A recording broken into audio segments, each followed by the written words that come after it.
I have a question for you.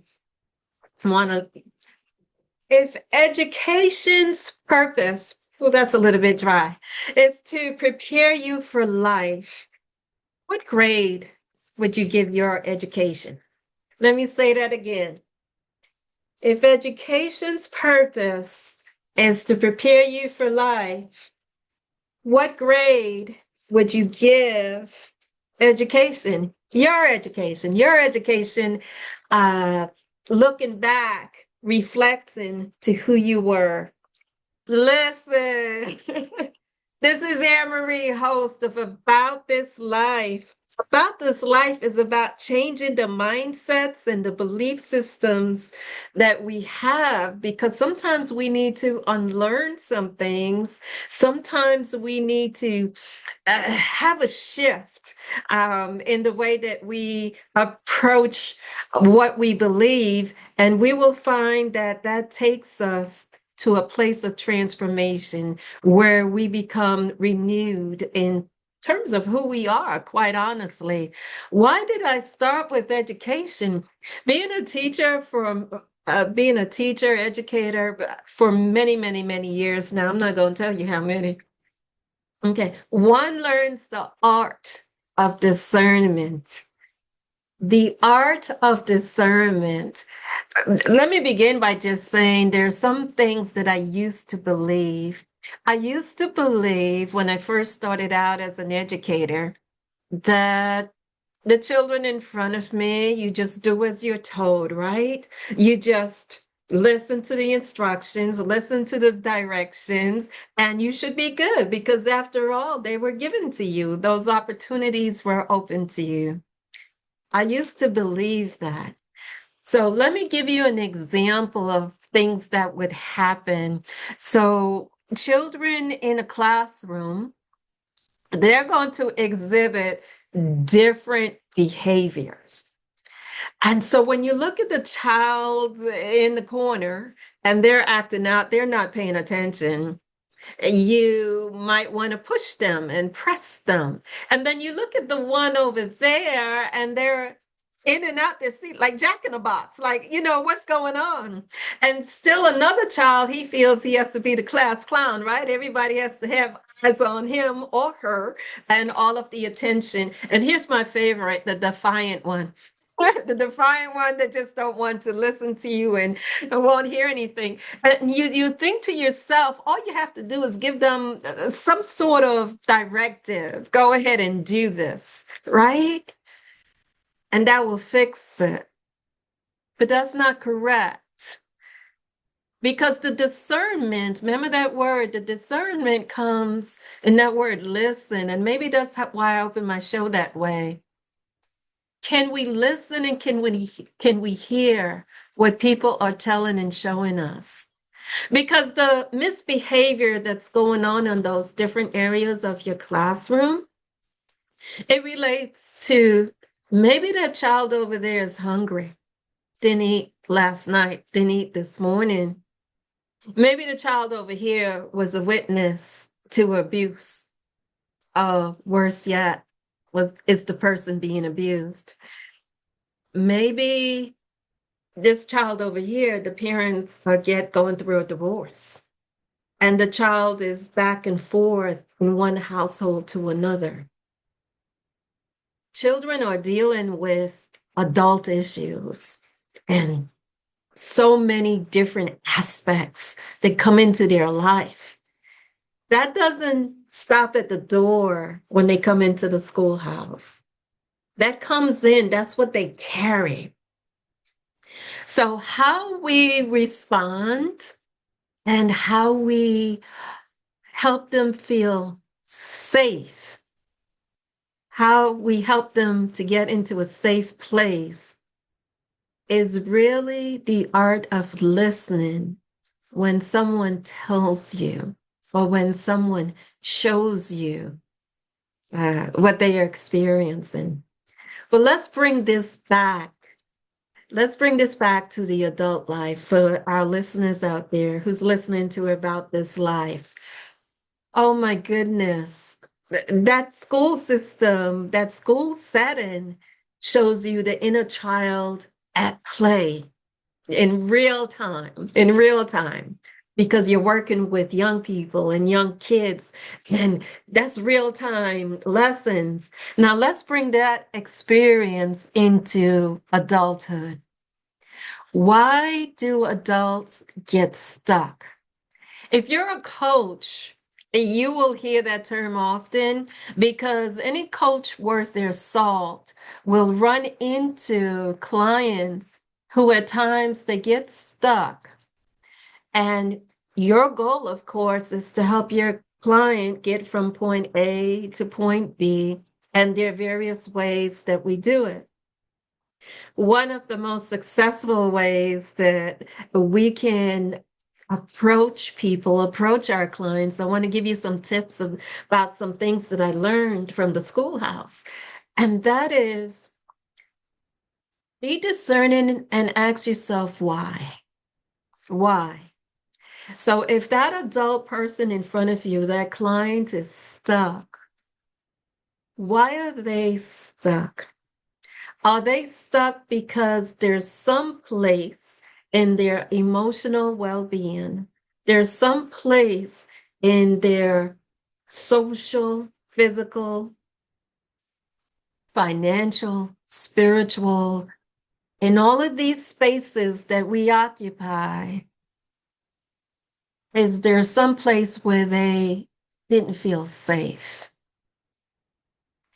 Because the place where they didn't feel safe and did not feel healed from, they take into their adulthood, and they take into these patterns that they exhibit in their adulthood. Let me see if I can give you an example of that. Relationships are just like it's a common thing, right? Somebody asks questions about, why can't X person stay committed? Why is this person over there? And so on and so forth. And the question one has to ask for themselves is, what pattern are you carrying? Because if you are carrying the pattern of abandonment from your inner child when you were a little girl or a little boy, when you grow up, you attach yourself to anyone who gives you attention, even when they're not good for you. Okay, so that's one pattern, one example. Another example of inner child work is if there's been a lot of demands made in the home, or maybe there was neglect, could be that, could be various reasons. And the child grows up feeling they have to be perfect.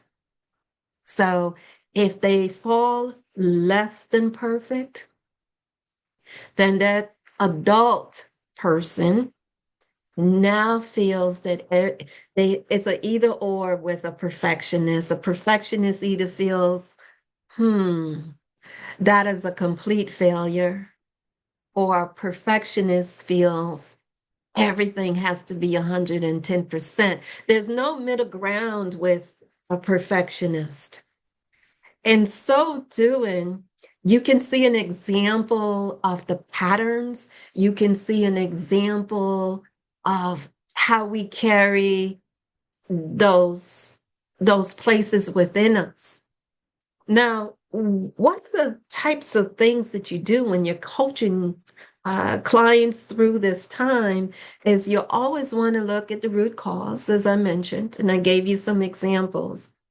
But to take a look at the perspective, it requires stepping outside yourself for a moment, engaging with the person that you're listening to.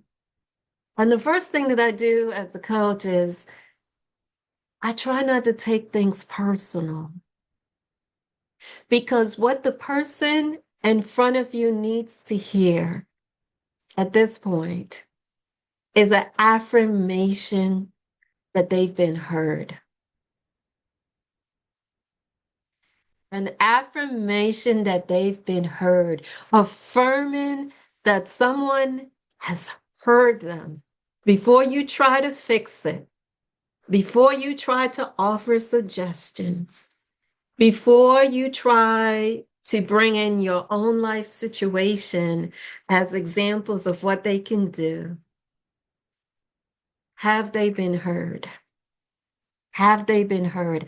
And after all, that speaks to the inner child, because when you actually work with young people, with young children, all young people want is to be loved. They want to belong somewhere, and they want to be heard. They want to know that they matter.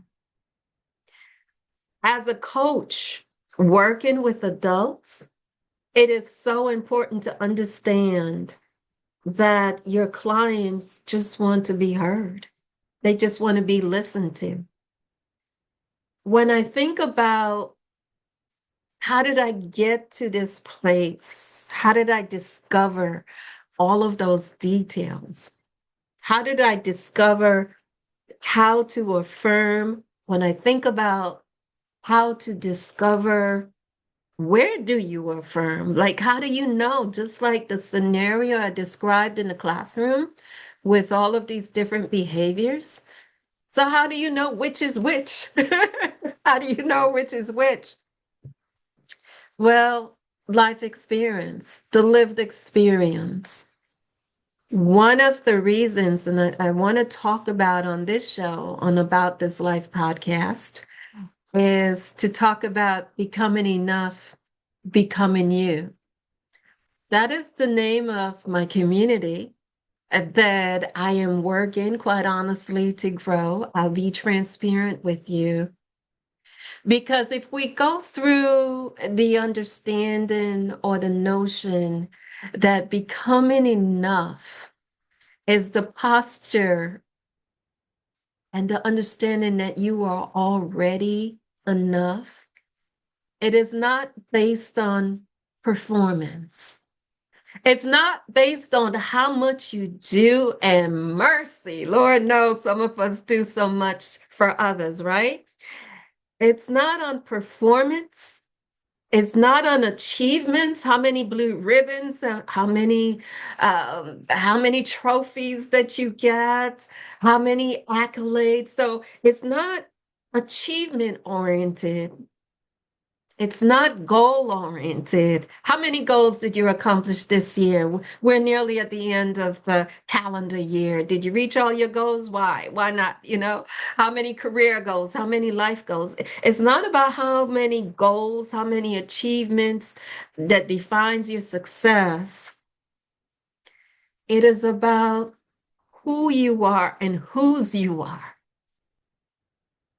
As a child of God, and I do believe in God, as a child of God, as his daughter, and for you, his daughter, his son, as children of God, who you are in your identity is simply the divinity that is already in you. Where coaching comes in is the idea that someone can help you to see what is already in you that you might not be able to see. What is so special? What is so unique? What is so lovely? What is so beautiful? What is the essence of you? Because everything you have in you is already inside you. If you believe in God, you have the divinity in you. It's already there. Becoming you, the second half. So it's becoming enough, becoming you. Becoming you is the idea that as we move from that child in the classroom and we grow up to adulthood, we learn to wear the mask. Because quite honestly, don't nobody need to know all your business, right? You don't need to be vulnerable. Don't need to share your whole life story. One, people don't care. Two, people have their own life story, so on and so forth. But the fact of the matter is we wear so many masks that we disconnect from our own selves. We disconnect from who we are because we want to be who we think we should be based on other people's opinions of us. We want to be who people tell us we should be based on their roles in our lives. We want to be successful in businesses, for example, but according to whose criteria? In order to answer all of those questions, you have to understand who you are, whose you are. That's the becoming enough. But in becoming you, we have to unpeel the layers and unpeel the mask that is there. And you guessed it. Mm-mm-mm. We have to go back to the inner child. We have to go back to the root causes and the patterns that have been formed. Because when you can examine those issues, then you are able to walk away with, I know why I think that way. I know why I react that way. And there's a beautiful gift that comes from it. That beautiful gift, that beautiful gift is called self-regulation. With self-regulation, we get into a lot of how do you move, operate in the world? How do you carry yourself in the world?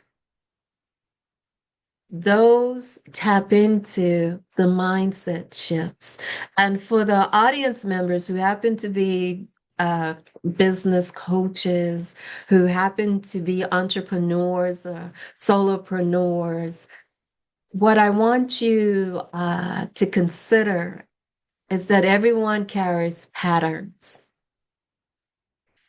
Helping a person to discover their patterns is going to enable you to help them because maybe you need to try another approach. Let me give you an idea. Let's end where we began, right? Back into that classroom. I shared with you what I used to believe. You give kids a directive, go do it. Just go do it. Simply do as you're told, okay? That doesn't work. First of all, that doesn't work. But the idea is to have an understanding that even though you may not know everything about someone, you can still be able to see, if you listen, what they're communicating to you. You can still be able to pick up from their words what they say.